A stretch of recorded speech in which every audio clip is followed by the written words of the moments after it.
नमस्कार, आप सभी को रक्षाबंधन की बहुत बहुत शुभकामनाएं। आज सावन मास की पूर्णिमा है और पूर्णिमा के दिन ही रक्षाबंधन मनाया जाता है। और क्यों मनाया जाता है इसका भी एक इतिहास है। भगवान विष्णु के अवतार वामन देव और असुरों के राजा बलि से। क्योंकि हम सभी जिस सनातन धर्म को मानते हैं, इस धर्म के हर त्योहार की अपनी एक मान्यता है, अपना एक इतिहास है। तो कहानी ये है कि असुरों के राजा बलि ने देवताओं को युद्ध में पराजित किया था और स्वर्ग पे अपना कब्जा कर लिए थे। सभी देवता बहुत ही परेशान थे, दुख थे। वह अपनी माता अदिति के पास गए और सारी समस्याएं बताए। माता अदिति ने अपने पति ऋषि कश्यप को यह सारी बातें बताई।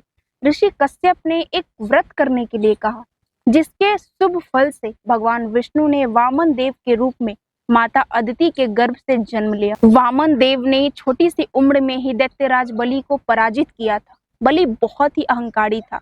उसे लगता था कि वह बहुत बड़ा दानी है।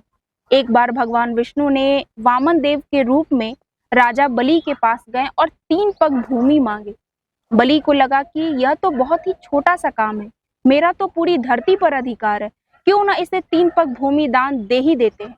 जैसे ही राजा बलि ने 3 पग भूमि देने के लिए संकल्प लेना शुरू किए, उसी समय शुक्राचार्य ने राजा बलि को रोकने की कोशिश की, क्योंकि शुक्राचार्य जान गए थे कि यह स्वयं भगवान विष्णु है।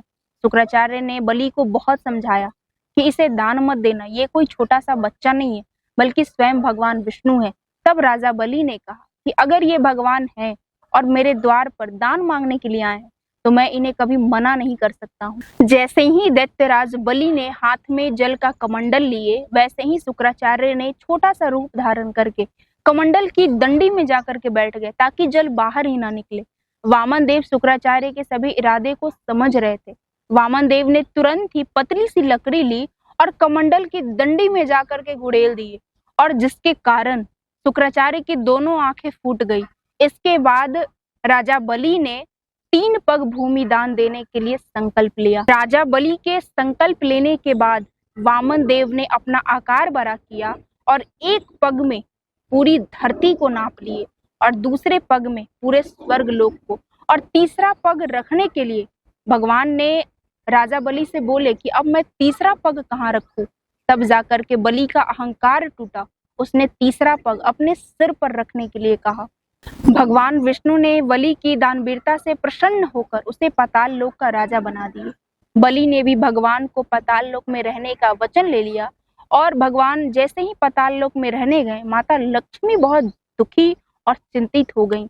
एक दिन माता लक्ष्मी ने एक गरीब महिला का रूप धारण करके राजा बलि के पास गईं और उसे राखी बांधकर भाई बनाया, और उनसे वचन लिया कि वह भगवान विष्णु को मुक्त करे।